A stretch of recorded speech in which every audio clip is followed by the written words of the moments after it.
Това беше днешната рецепта за култура. Финалните минути са за разходка из една хартиена изложба. За мен е удоволствие да си говорим за това, което се случва в рамките на София хартиен артфест. Това е поредната изложба, 8-ма, която има един по-специален акцент, по-специален фокус. И това е всъщност една изложба, която продължава традицията с Финландия, която дълги години ние имахме, българо-финландския проект. И всъщност сега в рамките на биеналето ние инициираме един нов проект, който обаче е в по-широка рамка. Струва ми се, че Финландия беше една от страните, с които този фестивал осъществи първите си международни контакти и някак си възмъжа през годините, тръгвайки от тази връзка. Нали така? Всъщност българо-финландския проект по някакъв начин беше така закрилник на София хартиен артфест, защото много от артистите от северните държави дойдоха именно през финландската ни кураторка и приятелка Лиса Малкамо, която също участва тук. Като този проект всъщност сега, казвайки се единни в изкуството, има по-сложна задача. Той започва сега, ще продължи следващата година и с тенденция до 25-та година да имаме поне още 5-6 събития, не само в България, но и в отделните държави. Тук бих казала, че това, което се вижда, са наистина една много широка палитра от произведения в различни техники, свързани с хартиеното изкуство, като за мен, като куратор на това нещо, е наистина предизвикателство да мога по някакъв начин да ги обединя. И тук всъщност идва великолепната възможност да покажем отново в нашите дългогодишни партньори Галерия Финес, да покажем една такава експозиция, защото освен, че Галерия Финес е едно много специално място в публичното пространство на София, тук самата къща, тези различни пространства дават един друг характер и възможност и по този начин ние можем наистина да се фокусираме върху отделни произведения в различна компания и това дава едно голямо очарование на цялостната експозиция. Колкото и да ни ограничава времето, все пак имаме възможност за акценти от тази наистина богата и разнообразна експозиция. Тук веднага ще кажа, много впечатляващи са произведенията на Ингве Райбер от Дания, които са наистина много внушителни, много монументални и те са в типичната стилистика на инсталации от ръчна хартия. Веднага ще направя препратка с произведението на Лиса Малкамо, която е наистина много уютно и много деликатно произведение, което е с дълбоки послания от природата към човека.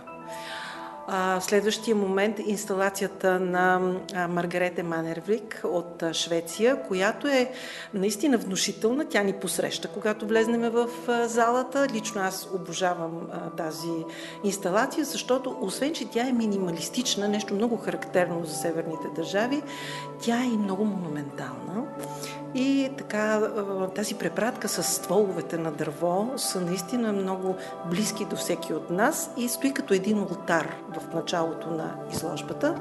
Не бих искала да забравя да представя и Раксхелдур, която от Исландия, малко е сложно името, но нейната инсталация Окото е едно наистина много характерно произведение, което представя една тенденция в съвременното хартиено изкуство за изграждане на инсталации с минималистични средства, но с много дълбок контекст. И лично аз много обичам тази инсталация, много така ми говори на мен самата като хартиен автор. Оттам нататък има едно произведение Сомнамбул, много приказно, Хане, която е от Норвегия и която, тъй като е сценограф, моментално се отличава от... Театралността се обажда. Тя дава една приказност на нещата, които показва и това, разбира се, привлича много разнообразна публика. Но тъй като няма да мога за всички да кажа, нека да остане и така една тайна за посетителите, след това като дойдат да бъдат изненадани. Искам да благодаря специално на програма Едногодишна подкрепа 21, благодарение на която всъщност съществува целия София хартиен артфест.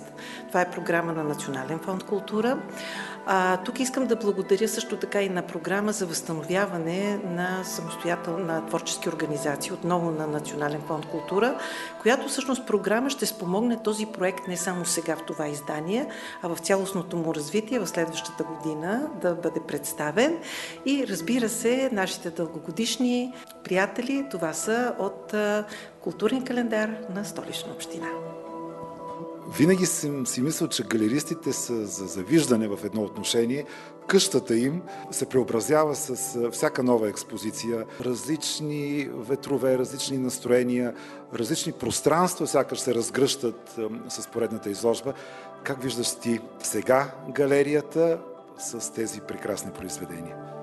Да, наистина сме за завиждане в това отношение, защото ние общо взето всеки месец сме в различна атмосфера, в различни краища на Вселената, в различна обстановка и това е много специално и много интересно и много хубаво да можеш да го изпиташ. Тези изложби са много различни от всичко останало, което ние правим. От съсредоточаването ни върху българското изобразително изкуство, върху тенденциите в неговото развитие, млади автори, изявени автори, стари майстори и така нататък.